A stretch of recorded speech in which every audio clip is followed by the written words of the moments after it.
Admiral Crystal stood on the bridge of his massive warship and watched another world die. The planet below had once been home to billions of crystal beings who lived in beautiful cities that sparkled like diamonds. Now those cities were turning into gray dust that floated up into space like smoke. The Vorthan Empire had been destroying worlds for almost a year now. Their ships were not made of metal like most space vessels. Instead, they were alive. The ships could think, could learn, and most importantly, could eat other ships and grow stronger.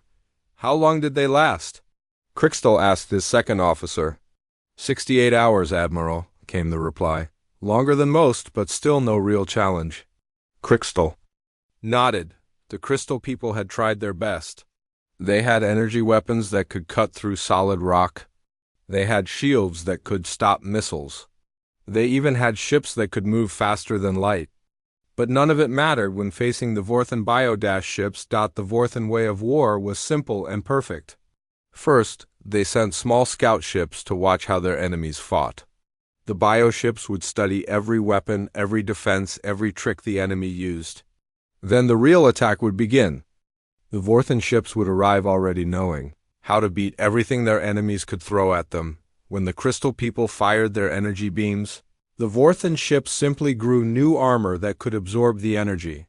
When they launched missiles, the bioships sprouted tentacles that caught the weapons and fed them to the ship's hungry mouth. When they tried to ram the Vorthan vessels, the living ships just opened up and swallowed the enemy craft whole. It was always the same pattern. The enemy would fight hard for a day or two. They would try every weapon they had. They would use their best tactics and their bravest warriors, but in the end, they always lost. The Vorthan ships would eat their fleets, consume their space stations, and then begin eating the planets themselves. "Sir, we have a message from the High Command," his communications officer said. "Put it through," Crystal ordered. The hologram of Supreme Leader Vexler appeared in front of him. The Supreme Leader looked like a giant insect with too many eyes, and arms that ended in sharp claws. "Admiral Crystal, your sector is performing well. 3 civilizations destroyed in the past month. Very efficient. Thank you, Supreme Leader. My bioships are hungry for more." "Good, I have your next target."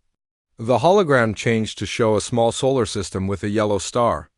"This system is called Sol. The third planet has intelligent life, but our scouts report they have almost no space military. Just a few tiny stations and some mining ships. It should be easy prey."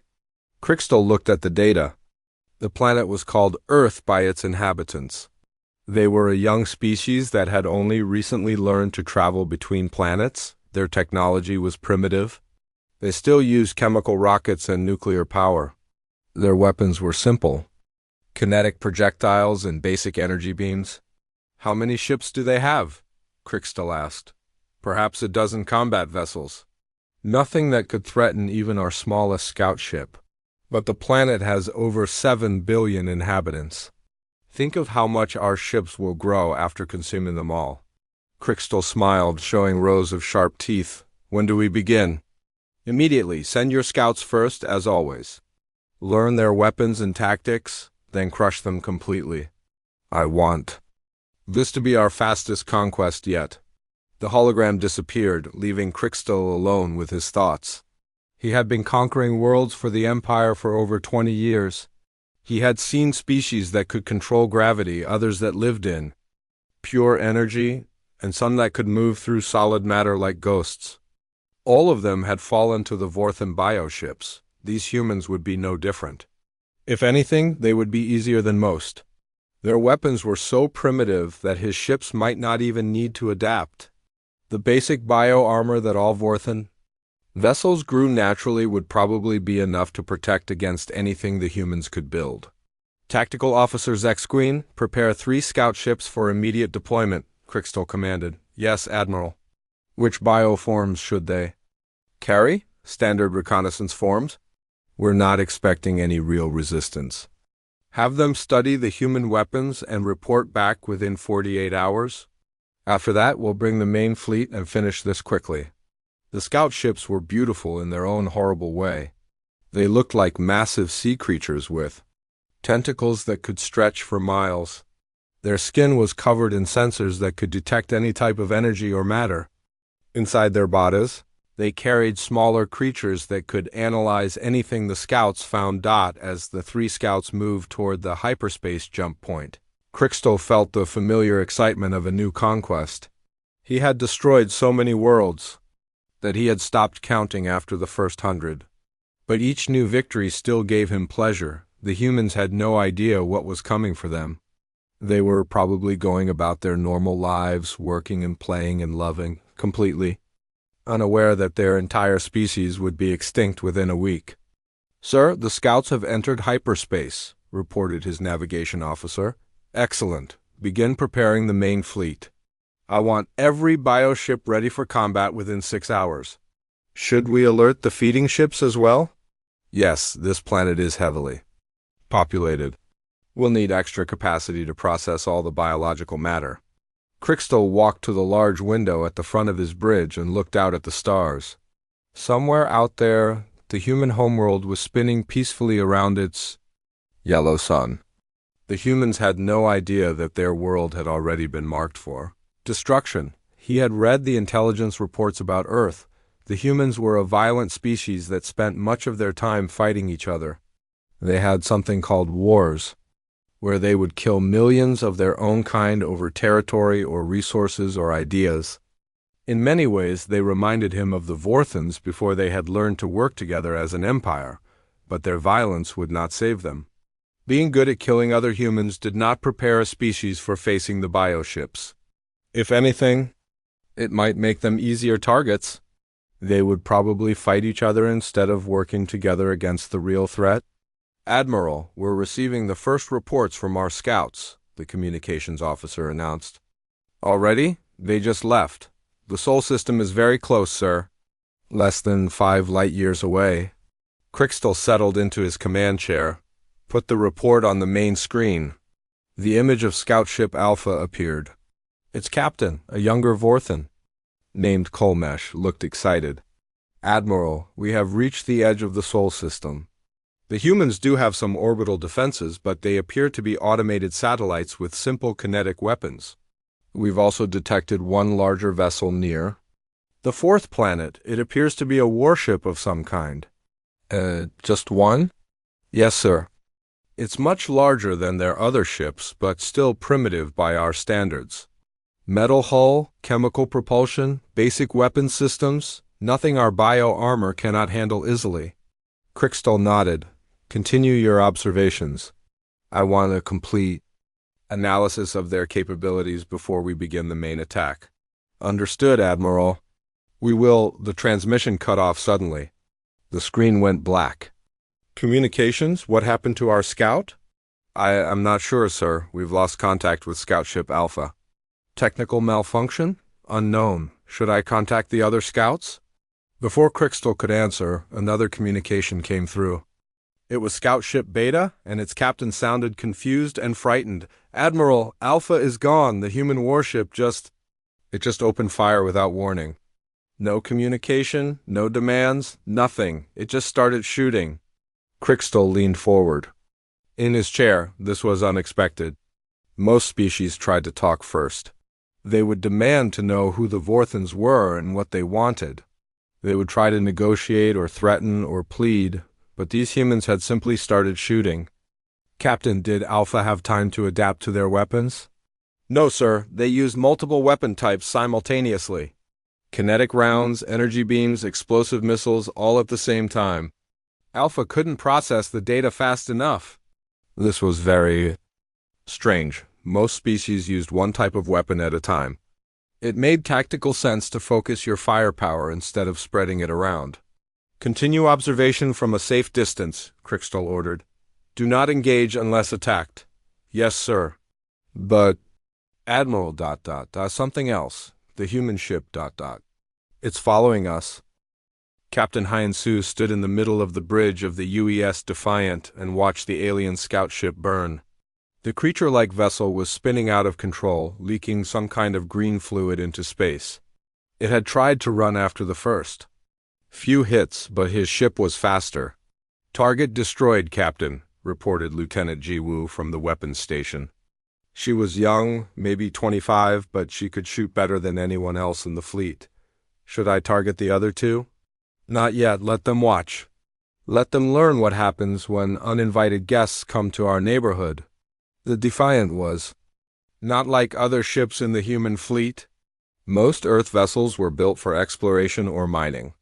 They had comfortable living spaces and laboratories and gardens. The Defiant was built for only one purpose: killing things that threatened. Earth got every surface on the ship was covered with weapons. Railguns that could fire metal slugs at incredible speeds, missile tubes loaded with nuclear warheads, laser cannons that could cut through solid steel, particle beams that could cook the inside of an enemy ship while leaving the hull intact. But the weapons were only part of what made the Defiant special. The real difference was the crew. They were all volunteers from Earth's military forces, soldiers who had fought in the resource wars, the colony rebellions, and the Martian independence conflict. They knew how to fight dirty, how to win when outnumbered, and how to never give up. "Captain, I'm getting more contacts on long-range sensors," called out Tactical Officer Su Min. She was studying her screens with the focus of a hunter watching prey. "Looks like 2 more scout ships, staying back about 50,000 kilometers. They're learning," Hyun-Soo said with a grim smile. "Good, let them learn fear." Engineer Du Hyun looked up from his station near the back of the bridge. His uniform was already stained with grease and coolant from keeping the ship's systems running. "Captain, that was some strange technology on that alien ship. The hull seemed to be alive somehow. It was trying to repair itself even as we were shooting it." "Trying being the key word," Zhu said, checking her weapon readouts. "I switched ammunition types every 10 seconds. Armor-piercing, then explosive, then incendiary, then back to kinetic. It couldn't adapt fast enough." Hyun-Soo nodded. The Defiant carried 17 different types of ammunition for its railguns alone. Most ships carried 1 or 2 types at most. But humans had learned long ago that variety was the key to winning fights. When your enemy expected one thing, you gave them something completely different. "Sir, we're getting a transmission from Earth Command," reported Communications Officer Tae-ho. He was the youngest member of the bridge crew, barely out of the academy, but he had the best ears in the fleet. "Put it through." Admiral Park's face appeared on the main screen. She looked worried, which was unusual for the woman who had planned the defense of Luna during the colony wars. "Captain Hyun-Soo, we've been monitoring your engagement. What's the situation out there?" 3 alien scout ships entered the system. Without permission, I destroyed one and damaged another. The remaining 2 are keeping their distance. Any attempt at communication from them? None. They just started scanning our defenses like they owned the place. I decided to teach them some manners. Admiral Park frowned. "Captain, we don't know anything about these aliens." "They could be peaceful explorers." "With respect, Admiral, peaceful explorers don't send military scouts ahead of their main force. And they don't design their ships to eat other ships." "Eat other ships?" Engineer Du Hyun stepped forward. "Admiral, I analyzed the wreckage from the ship we destroyed. The hull material appears to be organic. More than that, it was trying to break down and absorb pieces of our weapons fire. If we hadn't switched ammunition types so quickly, it might have succeeded." The Admiral was quiet for a moment. "Captain, I'm ordering you to attempt communication with the remaining scouts. We need to know what they want, and if they don't want to talk, then you have permission to defend the system by any means necessary." The transmission ended, leaving Hyun-Soo alone with his crew. He looked around the bridge at the men and women under his command. They had volunteered for this mission knowing they might never see home again. The Defiant was stationed at the edge of the solar system, watching for threats that might come from deep space. "Tae-ho, open a channel to the alien scouts." "Channel open, sir." "Unknown vessels, this is Captain Hyun-Soo of the United Earthship Defiant. You have entered our space without permission and refused to identify yourselves. State your intentions immediately or withdraw from this system." They waited. The bridge was silent except for the soft hum of the ship's engines and the quiet beeping of sensor displays. "No response, Captain," Tae-ho reported after several minutes. "Try again." Use all known languages and mathematical sequences.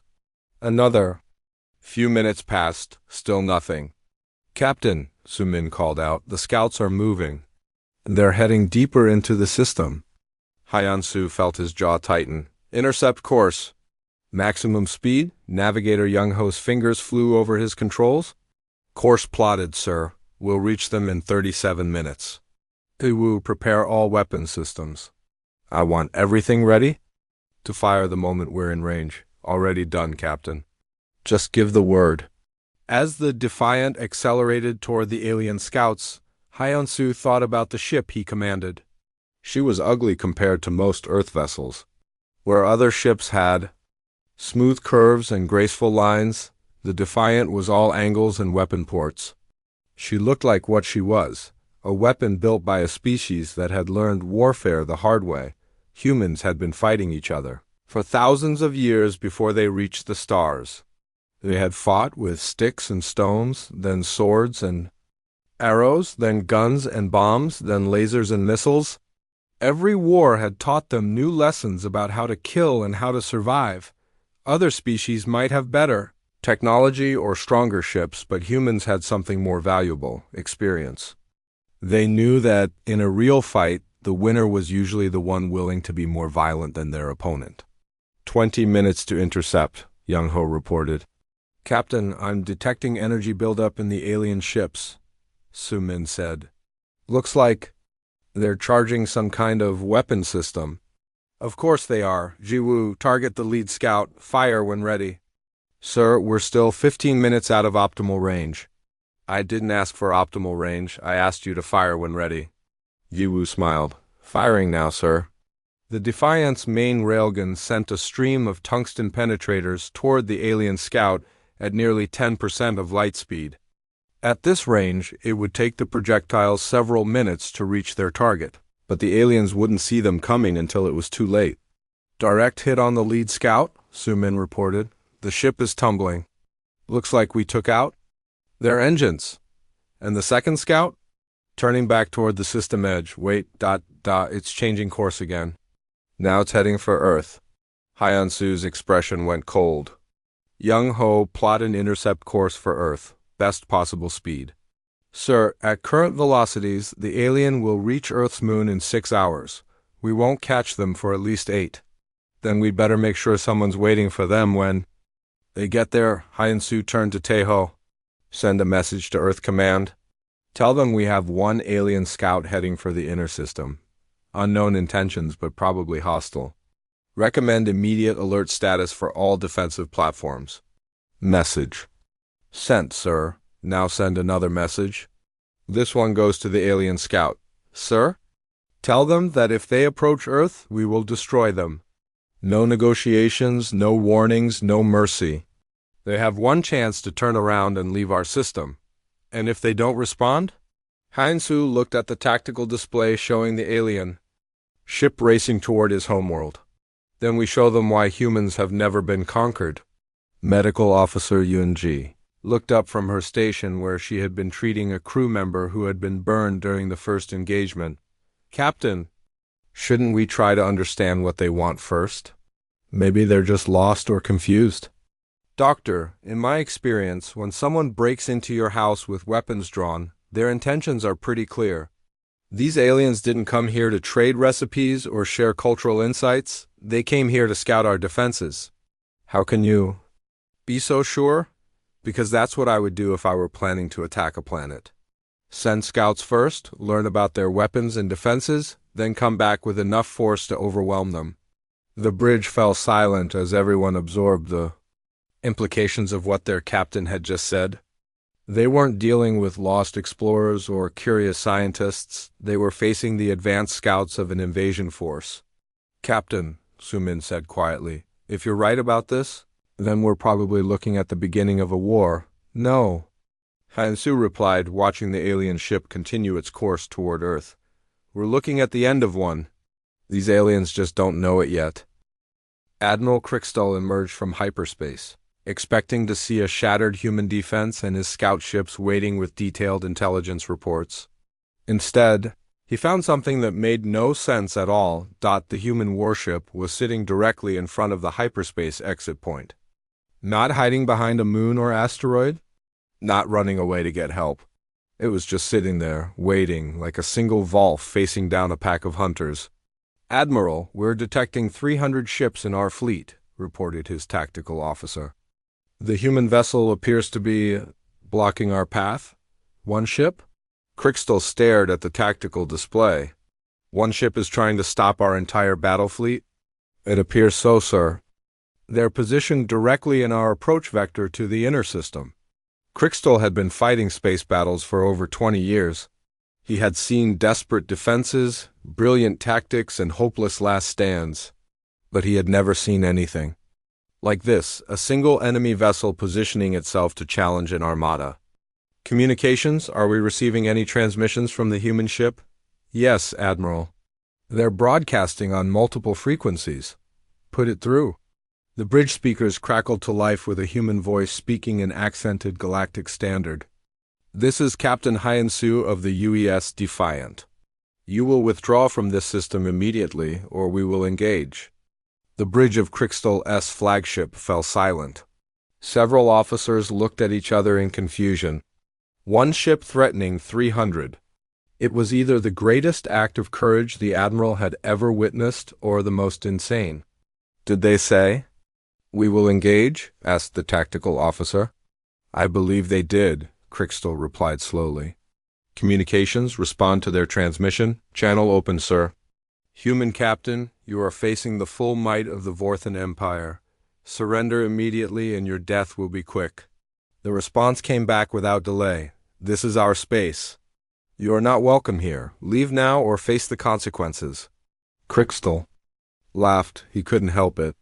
The sheer audacity of the humans was almost amusing. "Human, you have one ship. We have 300. How exactly do you plan to stop us all? We'll figure something out." The Admiral's laughter died. There was something in the human's voice that he didn't like. Not fear, not desperation, but a cold certainty that sent chills down his spine. "Tactical, deploy the fleet in standard attack formation. We'll sweep around this fool and continue to the inner system." "Yes, Admiral." The Vorthan bioships began to spread out, forming a wide arc that would surround the human vessel. Each ship was 3 times larger than the Defiant and carried weapons that could crack a planet's surface. The human ship was hopelessly outnumbered. That's when the impossible happened. Instead of running or trying to hide, the human ship accelerated directly toward the center of the Vorthan formation. Not away from the aliens, but straight at them. "Sir, the human vessel is on a collision course with the fleet." "They're going to ram us?" "No, sir, they're opening fire." The Defiant erupted with weapons fire like nothing Crystal had ever seen. Every surface of the ship seemed to be covered with guns. Railguns, missile launchers, energy weapons, particle beams, all firing at once in different directions. The human ship wasn't trying to win a careful, tactical engagement. It was trying to do as much damage as possible before it died. 3 Vorthan bioships exploded in the first few seconds. 2 more were crippled by nuclear missiles that the human ship seemed to carry in ridiculous quantities. A 6th was cut in half by a beam weapon that appeared to be powered by the ship's main reactor. "All ships, focus fire on the human vessel." Crystal ordered. The bioships responded instantly, turning their living weapons toward the Defiant. Biocannons that fired acid bursts, tentacle weapons that could crush steel, energy drains that could suck the power out of an enemy ship's reactors, but the human ship was already moving again. Instead of staying in one place like a normal vessel, it was flying through the Vorthan formation like a mad creature, firing in all directions and changing course every few seconds. "How are they doing that?" demanded the tactical officer. "Their ship should have been destroyed by now." Crystal watched in growing amazement as the human vessel continued its insane attack run. The ship was taking damage, he could see that. Parts of its hull were glowing red-hot from energy impacts. Atmosphere was venting from several breaches. But it kept fighting. More importantly, it was learning. The first few Vorthan attacks had scored direct hits. But now the human ship was dodging and weaving using debris from destroyed bioships as cover, even using the wreckage of its own weapons as improvised missiles. "Sir, we're losing ships faster than we're damaging the human vessel," reported his tactical officer. "That's impossible. They're outnumbered 300 to 1. "Yes, sir, but they're not fighting like they're outnumbered. They're fighting like they have the advantage." Crystal studied the tactical display more carefully. The human ship had destroyed or damaged over 30 bioships in less than 10 minutes. But more troubling than the losses was how they were losing. The Vorthan bioships were designed to adapt to enemy weapons. When an opponent fired energy beams, the ships would grow armor that absorbed energy. When they used kinetic weapons, the bioships would develop shields that deflected solid projectiles, but the human ship never used the same weapon twice in a row. They would fire armor-piercing rounds, then switch to explosive shells, then energy beams, then some kind of exotic particle weapon that the bioships had never encountered before. The living vessels couldn't adapt to weapons that kept changing. By the time they had developed a defense against one attack, the humans were already using something completely different. "Communications. Get me a direct line to that human captain." "Channel open, Admiral." "Human captain, this is Admiral Crystal of the Vorthan Empire.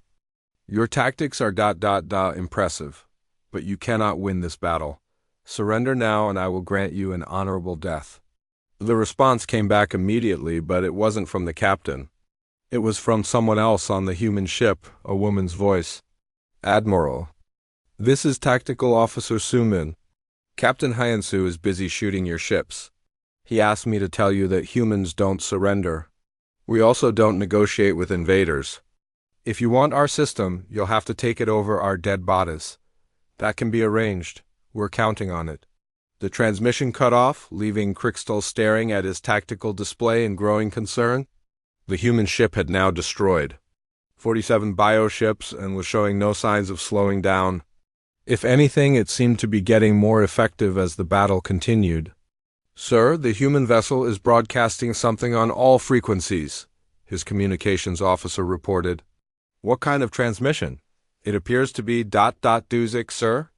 And some kind of historical data about human military conflicts." "They're playing music during a battle?" "Yes, sir, very loud music." "It's interfering with our bioship coordination signals?" Crystal listened to the strange sounds coming from the human ship. It was unlike any music he had heard before. Aggressive, driving rhythms mixed with what sounded like human voices singing about war and death and never giving up, but mixed in with the music were other transmissions. Technical data about human weapons, historical records of human battles, stories about human warriors who had fought against impossible odds and won. "They're trying to confuse our adaptation systems," he realized. "The bioships are trying to process all this information and it's overloading their analysis capabilities. Should we block the transmissions?" "Too late, the damage is already done." The human ship was now using psychological warfare along with its physical attacks. The bioships were receiving so much conflicting information that they couldn't focus on adapting to the human weapons. "Admiral, the human vessel is launching some kind of small craft," reported the tactical officer. Crystal looked at his sensors. "Missiles?" "No, sir. They appeared to be dropping explosive devices behind them as they move through our formation." "Clever. They're turning their retreat into another weapon." But as Crystal watched the tactical display more carefully, he realized the human ship wasn't retreating at all. It was conducting what human military historians would have called a fighting withdrawal, moving back while continuing to attack, leaving traps for pursuing enemies and making every meter of space cost the Vorthans more ships. "Sir, total casualties are now at 68 ships destroyed, 94 damaged. The human vessel appears to have suffered moderate damage but is still combat effective." 68 ships? Nearly a quarter of his fleet, destroyed by a single enemy vessel. It was the worst defeat in Vorthan military history. "All ships, fall back to maximum weapons range. Do not pursue the human vessel." "Sir, you heard me. Pull back. Now." As the Vorthen fleet reluctantly withdrew, Crystal watched the human ship continue its patrol of the hyperspace exit point. It was damaged, leaking atmosphere, and probably running low on ammunition. But it was still there, still blocking their path to the inner system. Communications. Get me high command. Priority 1 transmission. Channel open, Admiral. Supreme Leader, we have encountered a problem in the Sol system. What kind of problem? Crystal looked at his tactical display, showing the burning remains of over 60 bioships. The kind that kills Vorthen fleets, sir. Admiral Crystal stared at the tactical display and tried to understand what he was seeing. The human ship had been fighting for over 6 hours now. It should have been destroyed or at least forced to retreat. Instead, it was still there, still shooting, still refusing to die. Tactical, give me a damage assessment on the human vessel. Sir, based on our scans, the enemy ship has lost approximately 40% of its hull armor. Multiple weapon systems are offline. They're venting atmosphere from at least 12 breaches. Their main engines are operating at 60% capacity. And they're still fighting, yes sir. If anything, they seem to be getting more aggressive. Crystal had commanded Vorthen fleets for 2 decades. He had conquered 47 different species. He thought he understood warfare. But these humans were rewriting everything he knew about combat. Most species, when faced with overwhelming odds, would try to escape or surrender. The smart ones would attempt to negotiate. The brave ones would make a heroic last stand before dying with honor. The humans were doing none of these things. They were fighting like they expected to win. Sir, we're detecting boarding pods launching from several of our bioships, reported his sensor officer. Whose orders? Unknown, sir. It appears some of our ship captains are attempting to capture the human vessel intact. Crystal felt a chill run down his spine. Recall those pods immediately, sir? I said recall them, now, but it was too late. The boarding pods, looking like giant insects with metal shells, were already racing toward the human ship. Crystal watched in growing dread as they attached themselves to the Defiant's hull and began cutting through the armor. Sir, why are you concerned about the boarding action? Our warriors are the finest in the galaxy. Because these humans are insane, Crystal muttered, then raised his voice. Communications? Get me a direct link to the boarding teams. Colonel. Open, sir. All boarding teams, this is Admiral Crystal. Exercise extreme caution. These humans do not follow normal combat protocols. The first response came back quickly. It was Team Leader Vextel, a veteran warrior who had led boarding actions on dozens of enemy ships. Admiral, we have breached the human vessel's hull, beginning infiltration of their ship. Initial resistance is... What in the void is that? The transmission filled with the sound of explosions and what could only be described as human screaming. Not screams of pain or fear, but something else. Something that sounded like joy. Team Leader, report your status. Sir, the humans they've turned their own ship into a trap. The corridors are filled with explosive devices. They're decompressing sections of their own vessel to blow us out into space. More explosions echoed through the transmission. Crystal could hear the chatter of human weapons fire and the distinctive sound of Vorthen warriors dying. They're not trying to repel boarders, Admiral. They're trying to kill as many of us as possible, even if it means destroying their own ship. Another voice came through the channel. This one was human, speaking in their own language, but the translation systems picked it up. Security Chief Dongwook to all stations. We have bugs in the vents. Repeat, we have bugs in the vents. Initiating Hull Protocol 7. What is Hull? Protocol 7? Crystal demanded. The answer came in the form of a massive explosion that lit up the human ship from bow to stern. When the light faded, Crystal could see that an entire section of the Defiant had been deliberately destroyed. All boarding teams, report status immediately. Silence. Sir, his communications officer said quietly, I'm not reading any life signs from the boarding pods. The humans. They killed them all. How many warriors did we lose? 43 of our finest boarding specialists, 43 dead. To capture one damaged human ship. And the worst part was, the human vessel was still operational, still fighting. The crew had sacrificed part of their own ship to kill the boarding teams, and they didn't seem to care about the cost. "Admiral, we're receiving another transmission." "From the human ship," his communications officer reported. "Put it through." This time it was a different voice. A woman speaking in calm, professional tones. "Vorthan Admiral, this is Medical Officer Umji aboard the UES Defiant. I want to thank your boarding teams for the combat practice. My medical staff needed the experience treating battle wounds while under fire. Your warriors provided excellent training targets." "Your medical staff was fighting?" "Of course. Every human on this ship is a warrior first, everything else second. I've been treating wounded crew members with one hand and shooting your soldiers with the other. Very educational." The transmission continued. "I should also mention that we've been studying the bodies of your boarding teams. Fascinating biology. We've learned quite a bit about Vorthan anatomy. Specifically, we've learned where your vital organs are located and how to damage them most effectively." Crixtal felt his blood turn cold. "You're studying our dead? How else do you think we learned to kill you so efficiently?" "We adapt too, Admiral. The difference is, we adapt faster than you do."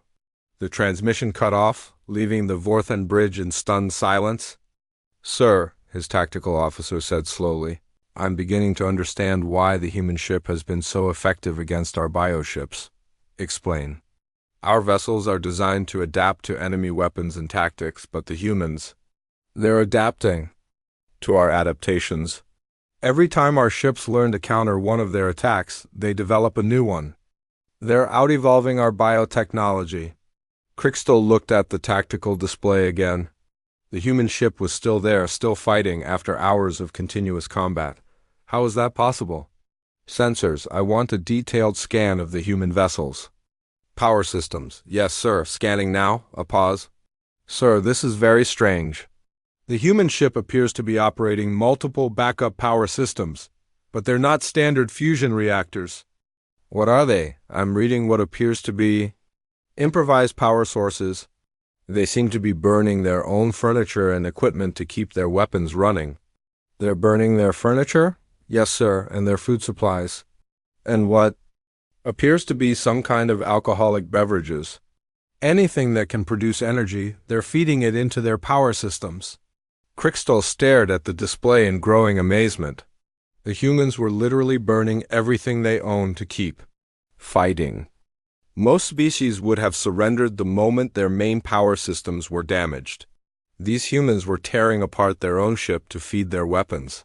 "Sir, we're getting another transmission from the human ship." "What now?"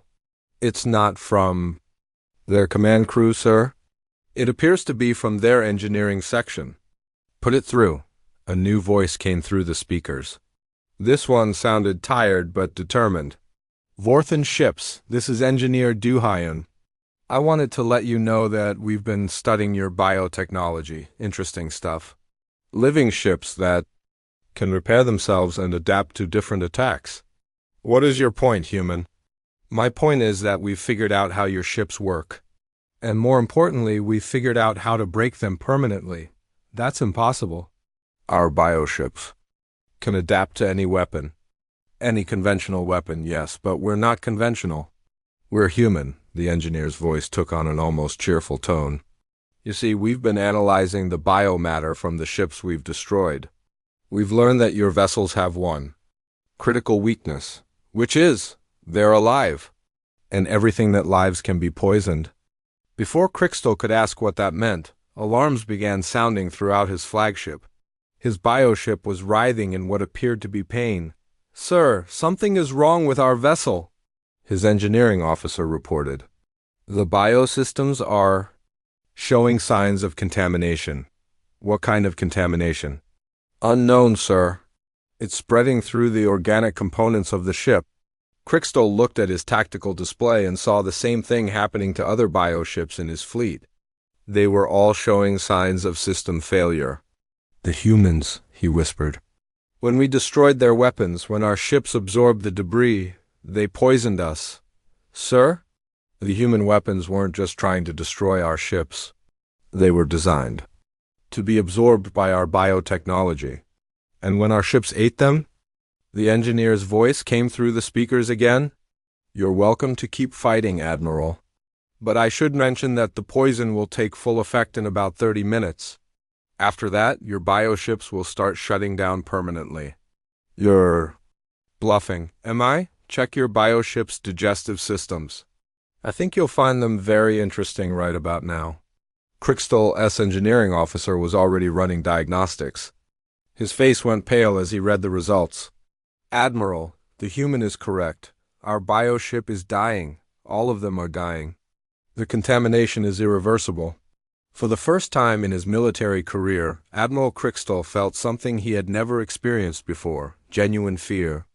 Not fear of death, but fear of an enemy that thought so far ahead, that planned so carefully, that they could poison an entire fleet without their opponents even knowing it was happening. "Communications, open a channel to the human ship." "Channel open, sir. Human engineer, you have won this engagement. What are your terms?" The response came back immediately, but it wasn't from the engineer, it was from their captain. "This is Captain Hyunsu. We don't have terms, Admiral. We have a message. Tell whoever sent you that this system is under human protection. Any further attempts to invade will be met with." Admiral Crickstall stood on the bridge of his dying flagship and watched his fleet fall apart around him. The bioships were writhing in agony as the human poison spread through their living systems. Some were already dead, floating in space like massive corpses. Others were trying desperately to purge the contamination from their bodies, but it was too late. The humans had won. A single ship had defeated an entire Vorthan battle fleet. "Admiral, the flagship's biosystems are failing rapidly," his engineering officer reported. "We have perhaps 10 minutes before complete shutdown. And the other ships, approximately half the fleet is already dead. The remainder will follow shortly." Crickstall looked at the tactical display one more time. The human ship was still there, still patrolling the hyperspace exit point like a guard dog protecting its territory. It was heavily damaged, leaking atmosphere, probably running on emergency power. But it was alive while his mighty fleet was dying. "Sir, we need to evacuate to the escape pods," his first officer urged. "No." Crickstall's voice was firm. "If we're going to die, we die with honor. Prepare the flagship for ramming speed." "Admiral?" "You heard me. Set course for the human ship. If we're going to lose this battle, we'll at least take them with us." The bridge crew looked at each other uncertainly, but they followed orders. The massive Vorthan flagship, even with its biosystems failing, was still 10 times larger than the human vessel. A ramming attack would destroy both ships. As the flagship began its final approach, Crickstall opened the communication channel to the human ship. "Human captain, this is Admiral Crickstall. You have fought well, but this battle ends now. I am going to ram your ship. We will both die, but at least you will not live to see the next Vorthan fleet arrive." The response came back immediately, and Crickstall could hear laughter in the human captain's voice. "Admiral, this is Captain Hyunsu. Thank you for the warning, but I think you're going to be disappointed." Before Crickstall could ask what that meant, his tactical officer shouted a warning. "Sir, the human ship is launching missiles. All remaining missiles directly at us." Crickstall watched as the Defiant emptied its missile tubes in one final desperate salvo. Nuclear warheads, plasma torpedoes, kinetic penetrators, and what appeared to be some kind of experimental antimatter device, all racing toward his flagship. "Defensive systems, intercept those missiles." "Sir, our biodefenses are offline. The poison has reached the defensive organisms." The missiles struck the Vorthan flagship with devastating effect. Nuclear fire erupted across the bioship's hull, tearing through armor that could normally regenerate from any damage. The antimatter warhead punched through the ship's core, causing a chain reaction that lit up the flagship like a small star. But the most surprising thing wasn't the damage the missiles caused. It was what happened next. Instead of being destroyed by the explosion, the human ship used the blast wave to accelerate away from the ramming attack. The Defiant surfed the edge of the nuclear explosion like a surfer riding a wave, using the Vorthen flagship's own destruction to escape. Impossible, Crystal whispered as his ship broke apart around him. They used our attack against us. The last thing he saw before the flagship's bridge was consumed by fire was the human ship, still intact, still fighting, broadcasting a message on all frequencies. This is Captain Hyan-Su of the UES Defiant. Any Vorthen ship still capable of receiving this transmission, listen carefully. You came to our system uninvited, you threatened our people, you tried to conquer our world. The transmission paused, and when it continued, the captain's voice was cold as space itself. We don't forgive, we don't forget, and we don't give second chances. Take what's left of your fleet and go home. Tell your leaders what happened here. Tell them that humanity will not bow, will not surrender, and will not be conquered. And if you ever come back, we'll be waiting. Engineer Du Hyan worked frantically at his station as the Defiant limped away from the burning remains of the Vorthen flagship. The ship was held together by emergency welds and pure stubbornness, but somehow it was still flying. Captain, I'm reading massive system failures throughout the ship, he reported. Hull breaches on decks 4 through 7. Life support is running on backup power. Weapon systems are at 15% capacity. Will she hold together long enough to get us home? Captain Hyan-Su asked. Maybe if we don't hit any more turbulence? And if I can keep the reactor from exploding? And if the structural supports don't fail completely? So you're saying there's a chance? Du Hyan grinned, despite the desperate situation. There's always a chance, sir. This ship is too mean to die easy. Lieutenant Jiwoo looked up from her weapons console, where she had been trying to coax life back into their remaining gun systems. Captain, I count 17 Vorthen ships still showing life signs. Should we finish them off? Negative. Let them go home. Let them tell their story. Sir? Think about it, Jiwoo. 17 survivors out of 300 ships. They'll go back to their empire and tell everyone what happened here. They'll say that a single human warship destroyed an entire Vorthen battle fleet. Tactical Officer Su-min nodded slowly. Psychological warfare. The story will spread faster than their ships can travel. Exactly. By the time word gets out, every species in the galaxy will know that the mighty Vorthen Empire was stopped by one human ship. Communications Officer Taeho was monitoring the fleeing Vorthen vessels. Sir, I'm picking up transmissions from the surviving alien ships. They're reporting to their high command. Can you translate? Some of it, sir.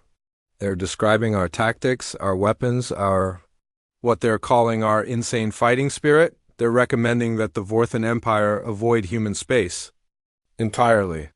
Navigator Young-ho plotted a course back to Earth, carefully avoiding the debris field from the destroyed alien ships. Captain, at current speed we'll reach Earth orbit in 18 hours. Good. Send a message to Earth Command. Tell them the threat has been neutralized. What about the possibility of more Vorthen fleets? Captain Hin-Su looked out at the stars, thinking about the 17 alien ships that were running home with tales of human ferocity. I don't think we'll be seeing them again anytime soon. Medical Officer Yoon-ji finished treating the last of the wounded crew members and made her way to the bridge. Captain, final casualty report. 12 crew members with minor injuries. 3 with serious wounds, but everyone is alive. Outstanding work, Doctor. I know you were fighting as well as healing. Someone had to cover the medical bay when those aliens tried to board us. I may have taken the Hippocratic oath to do no harm, but I never said anything about not defending my patients. Security Chief Dongwook emerged from the lower decks, his uniform torn and stained with alien blood. Sir, I've completed the sweep for any remaining boarders. We killed them all. None escaped back to their ships. How did the whole protocol work? Better than expected. When we decompressed that section, it took out their entire first wave. The ones who survived that walked right into our kill zones. These aliens might be tough, but they've never fought humans before, and now they know what that means. The bridge fell quiet as everyone absorbed what they had just accomplished. They had faced impossible odds and won. They had stood against an enemy that had conquered dozens of worlds and sent them running. "Captain," Tejo said suddenly, "I'm receiving a transmission from Earth Command. Put it through." Admiral Park's face appeared on the main screen. She looked stunned. "Captain Hyansu, we've been monitoring your engagement. Is it true that you defeated an entire alien battle fleet?" "Yes, Admiral. The threat to Earth has been eliminated." "With one ship?" "With one crew, Admiral. One crew that refused to give up." Admiral Park was quiet for a moment. "Captain, I'm recommending you and your entire crew for the highest honors Earth can bestow. What you've done today, ... It's going to change everything." "How so, Admiral?"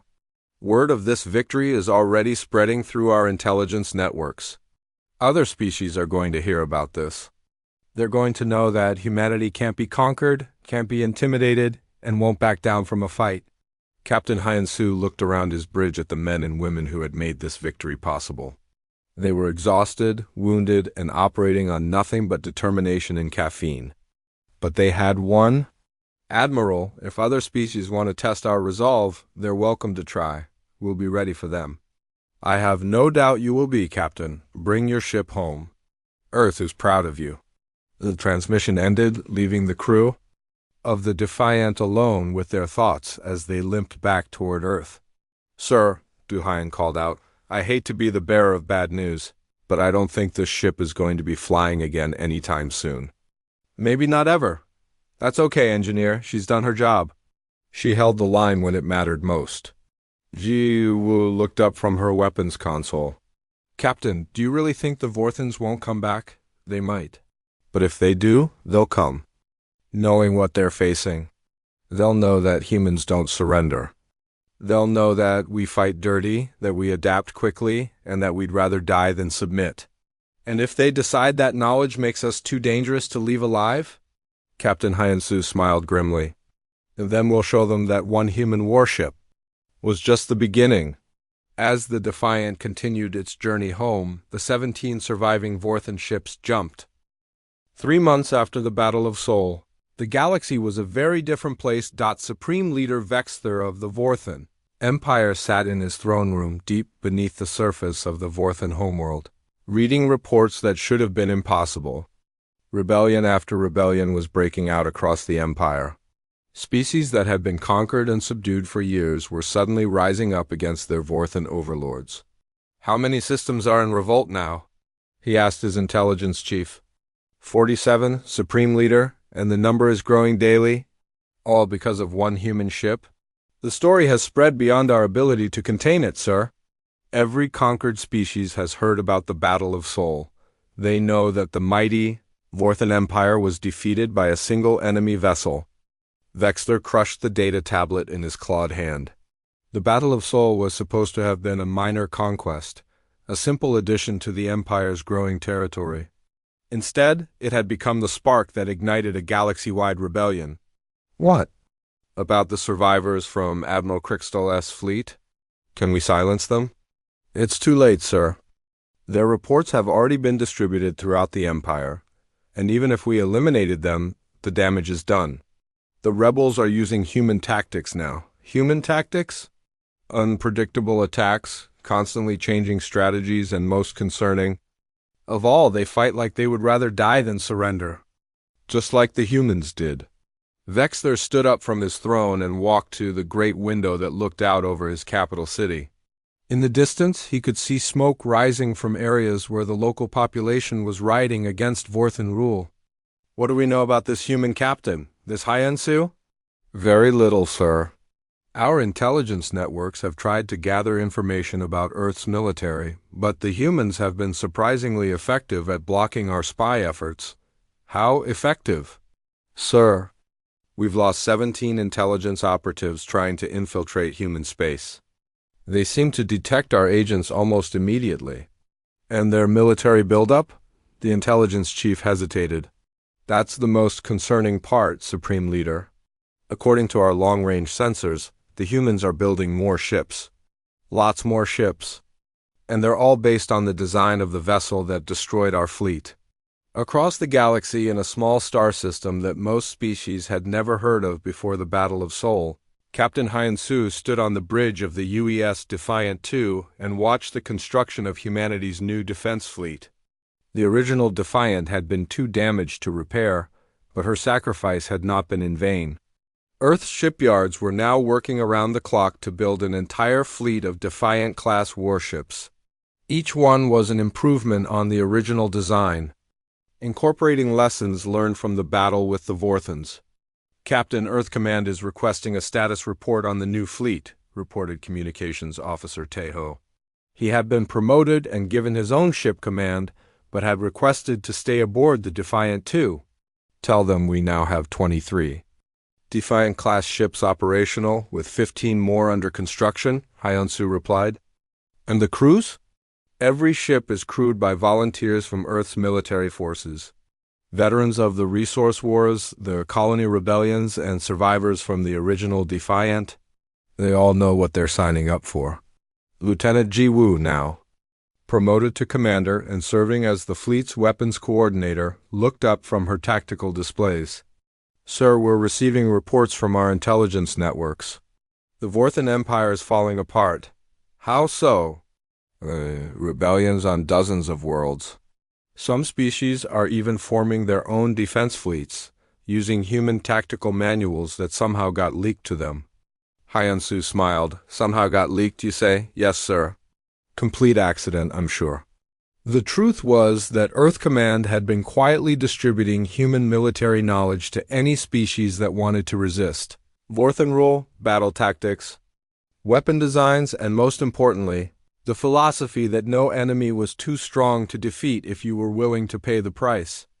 Engineer Du Hyan, now chief engineer for the entire Defiant fleet, appeared on the bridge carrying a data tablet full of technical specifications. Captain, I've finished the upgrades to our bioweapon countermeasures. If the Vorthons ever try their living ship technology against us again, we'll be ready for them. What kind of countermeasures? Let's just say that if their ships try to eat our weapons again, they're going to get very, very sick. I've designed 17 different types of poison specifically tailored to Vorthon biotechnology. 17? I wanted to be thorough. Plus, I was bored during the construction delays. Medical Officer Yoonji, now the fleet's chief medical officer, entered the bridge carrying a report on crew readiness. Captain, all 23 ships report full medical readiness. Every crew member has been cross-trained in combat operations. We won't be caught unprepared if we face boarding actions again. Outstanding. What about psychological readiness? That's the interesting part, sir. Word of our victory has spread not just among alien species, but among our own people as well.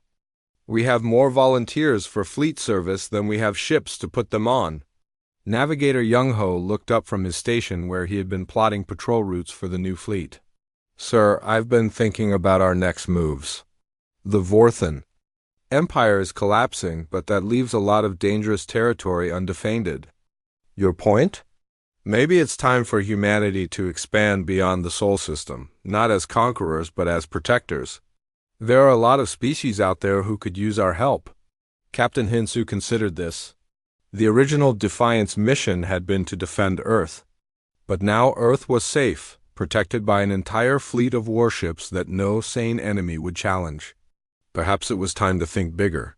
Communications, get me Admiral Park at Earth Command. Channel open, sir. Admiral Park appeared on the main screen.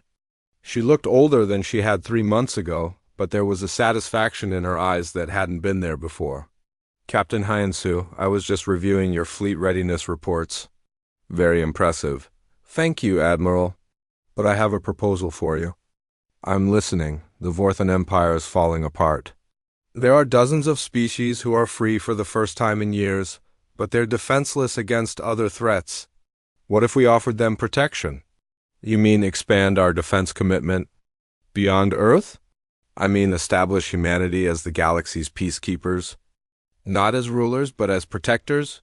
Anyone who threatens peaceful species answers to us. Admiral Park was quiet for a moment. Captain, that's a big responsibility. Are you sure we're ready for it?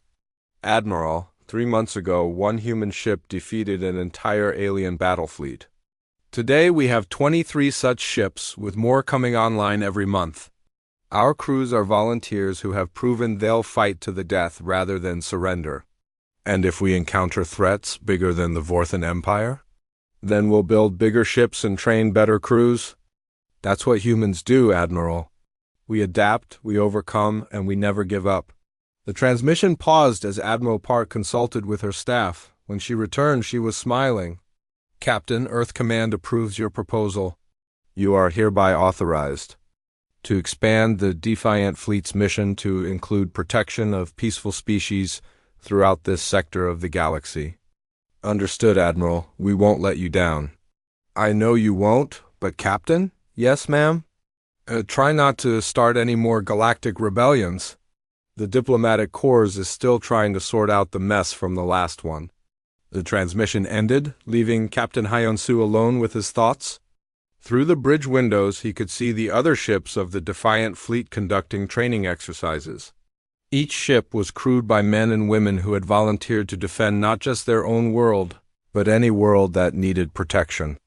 Sir, Tactical Officer Su Min called out, we're receiving a priority transmission from the edge of the system.